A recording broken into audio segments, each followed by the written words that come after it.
one, that little composition just sung is well worth considering. For if you have put in that petition to see that I love you more, or see that you love me more, it's marvelous to behold the reality of that which was once merely imaginary. Those who are living in that world of materiality, they cannot realize the significance and reality of true spirituality. We're just thinking about what some have said. What would become of you, and what would become of some? God's presence has been made real, tangible, and practical. God is incorruptible, undefiled, and fate is not away. If it would be possible for the visible expression of all my creation to go into oblivion, the spirit of my presence and my infinite love universally would be just as operative and just as expressive. That's why you can rest in peace and blessed assurance, knowing this, that once you have been born into this truth, you are no longer living in mortal consciousness, no longer observing things from a materialistic point of view. Neither do you observe things from a national or national original point of view, but you observe things as they are. So shall they be throughout all eternity.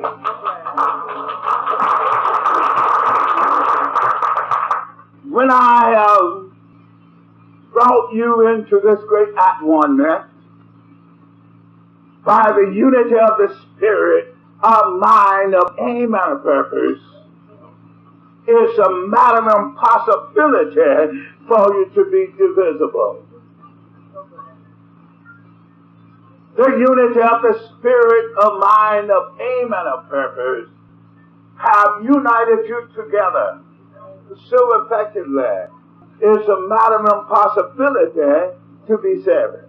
That is the mystery. For you are one spirit, one mind, one aim, and one purpose, personified, yet universalized. And therefore, when you realize the truth, you do not think on terms of materialism, mortality, racism, or any such abomination. For God is a living reality. That's why I spoke scripturally so explicitly and say, out of one blood, God formed all nations of men for to dwell upon the face of the whole earth. Out of the one blood. Make it a little more explicit to my hearers. I say, out of one spirit, I created all creation. and the spirit in which I created you, I have brought you into that great at-one-ment so that you might live in the recognition and the realization of God's actual presence. When I'm personally absent as when I'm personally present.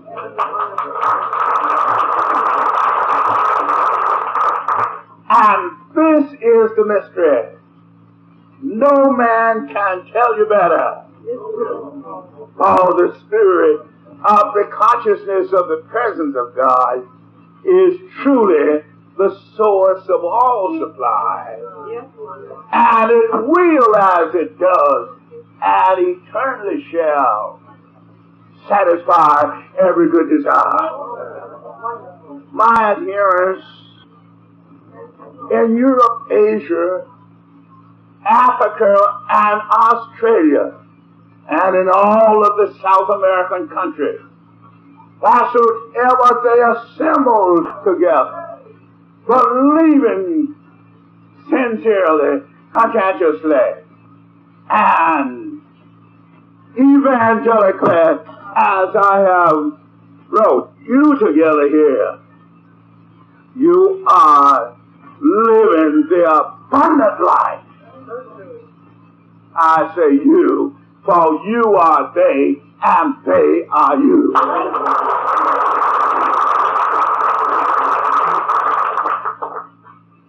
Jesus, the great love master, says, I pray that they may be one, even as we are one.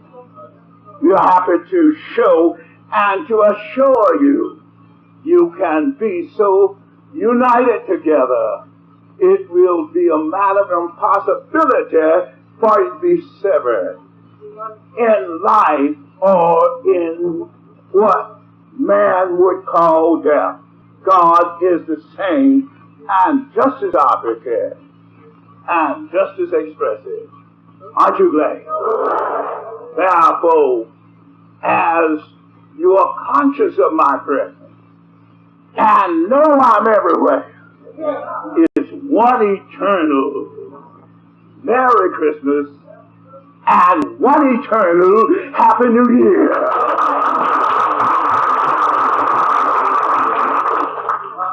Knowing this, that God is eternal, operative, and expressive. And God is the same today, yesterday, and forever. Therefore, to those who may think anyone can be severed from the truth I have given you, it's as much impossible for you to be severed from it as it is for you to be severed from the life you live.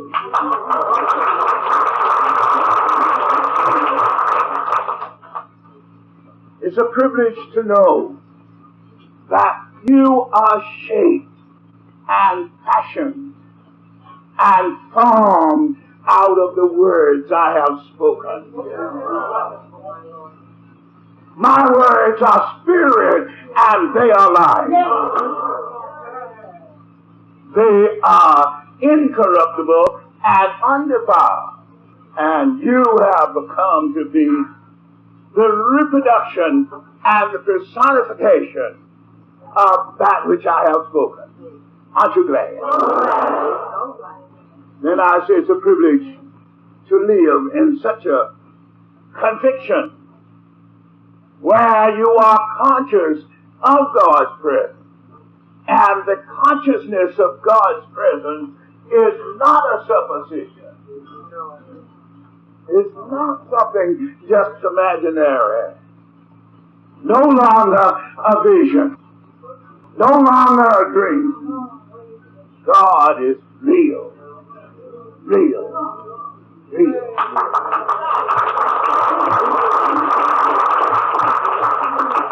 Just as real,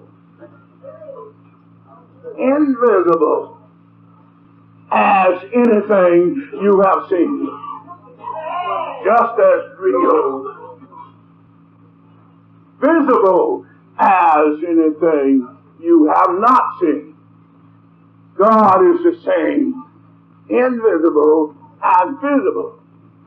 Oh, in the beginning of the creation, according to the historians, God was invisible, did not have a body, and yet God formed bodies out of His spoken word. After God had shaped or fashioned the first one, He also formed another one, according to the historians. And God did not have a body then. Do not know how God looked as far as personality or the personages are concerned.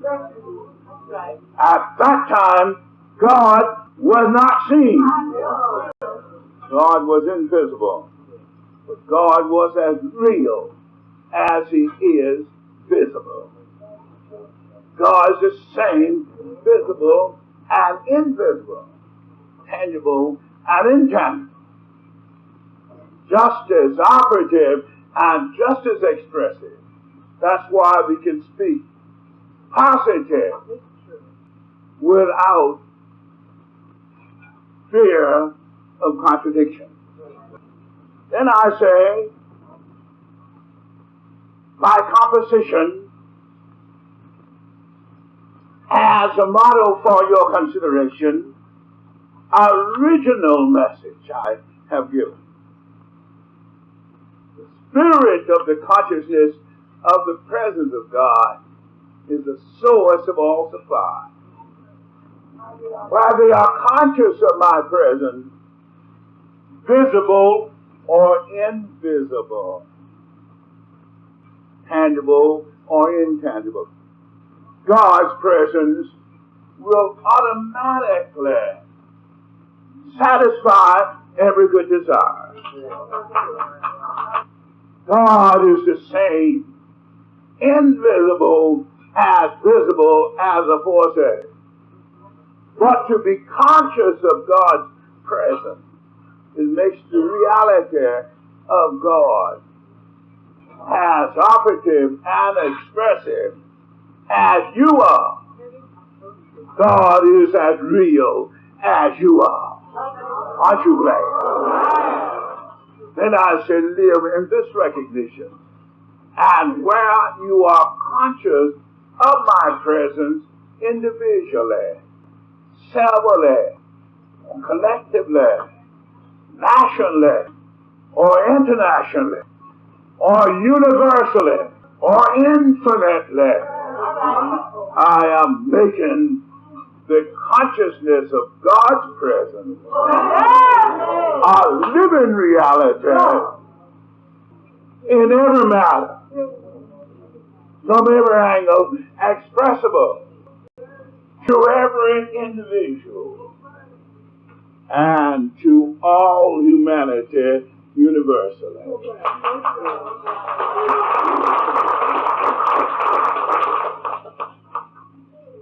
My true following know within themselves, where I'm personally absent, I have the abundance of the fullness, even as where I'm personally present. For my personal presence is not doing anything. Can you not see the mystery? But my impersonal and infinite presence, with or without my person, is omnipotent, omniscient, and omnipresent, and has the omnilusion of all creation. From an intellectual point of view, from a scientific point of view, God is the expressor of his own omnipotence and establish your going and go before you with a light himself that outshines the glittering sun.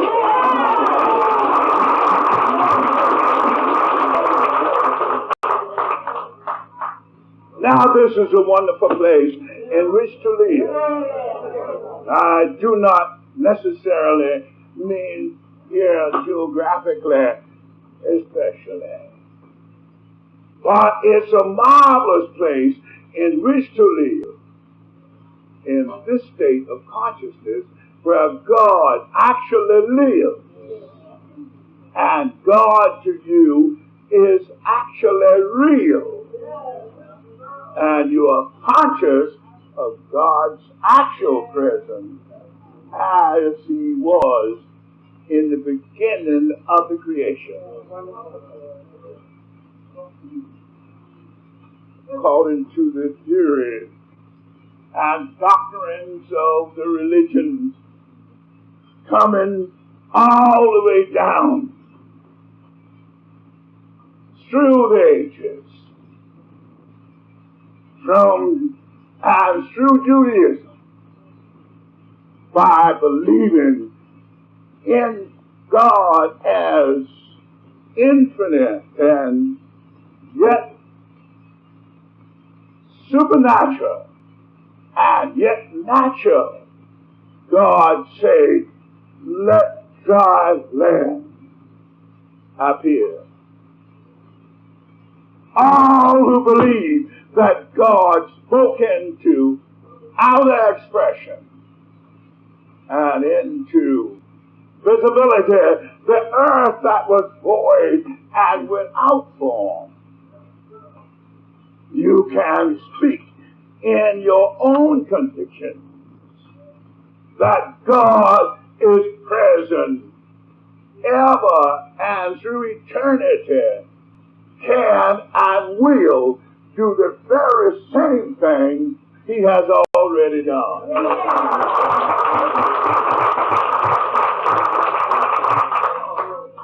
Well, you desire houses and land, yachts and airplanes, and any monetary thing on the material plane. God's presence will bring it into outer expression just as you need it and as you reckon his presence and are conscious of it. And when this is established within, it brings about that infinite love that the Bible has long since spoken of. You know how you feel. It unites you together, causes you to love one another, and gives you that foretaste of glory divine, in the which no other love or imagination has ever done. So-called family love will have no longer an existence when you recognize the presence of your God.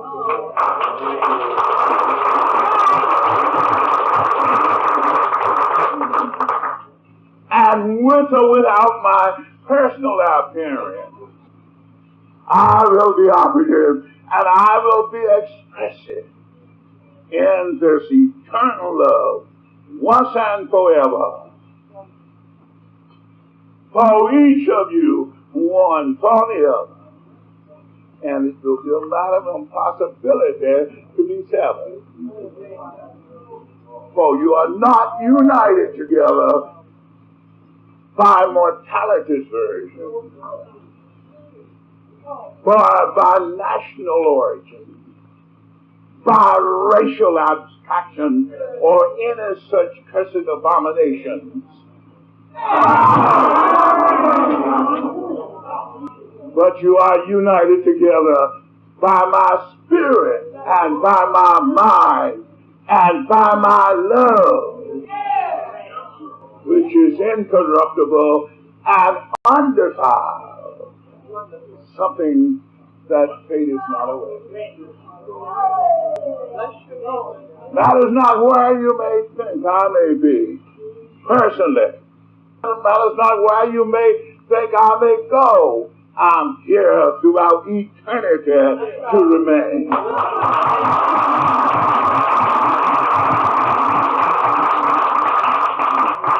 And if I would happen to be absent from you today or tomorrow, going to some other city or any other place, I'm just as operative here as I am there.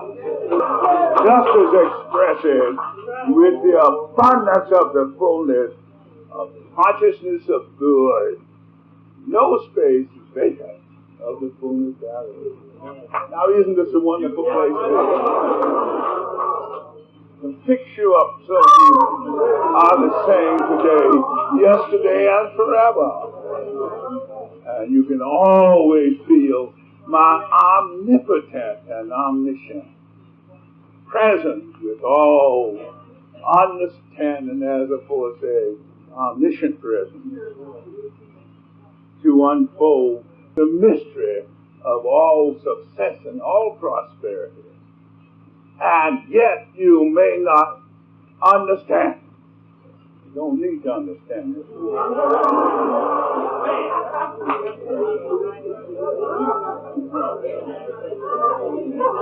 To be conscious of God's presence, you are blessed abundantly once and forever and throughout eternity. So long as you are conscious of God's presence and live thus accordingly. For the very presence of God is operative and expressive and created by nature everything that's necessary. If it's not in evidence, God's presence will create it. See the mystery?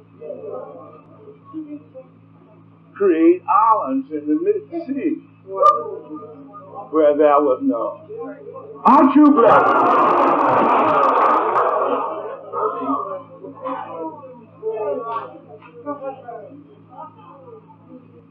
Yes, you are the mystery guy around here, the man said.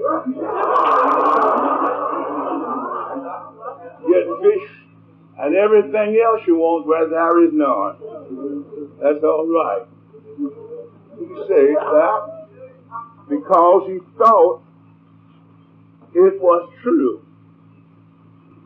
I may have seemed a little mysterious then, but when he found out it was me, he did not comment more than to say that.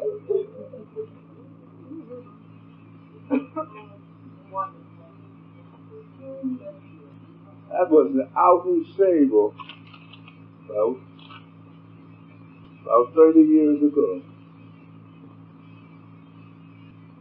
I used to go down to the beach to get fish at the time and get them off of the boat, and they bring them up. Fishes would come up with fish on the boat, boat loads. We called for some coffee. He said, we didn't get any today. Coffee. And I went down on the boat while others were gathering up the fish, got about 25 or 30 pounds, half a basket for the family at that time wasn't so large. And when he saw them, I brought them up to him to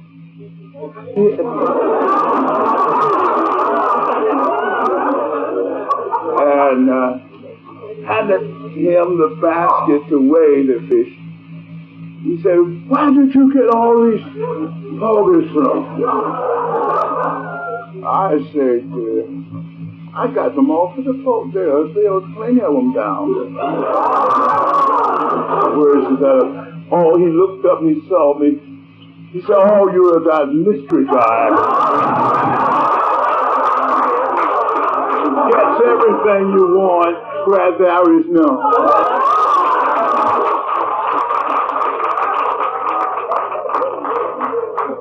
And as it was, so it is.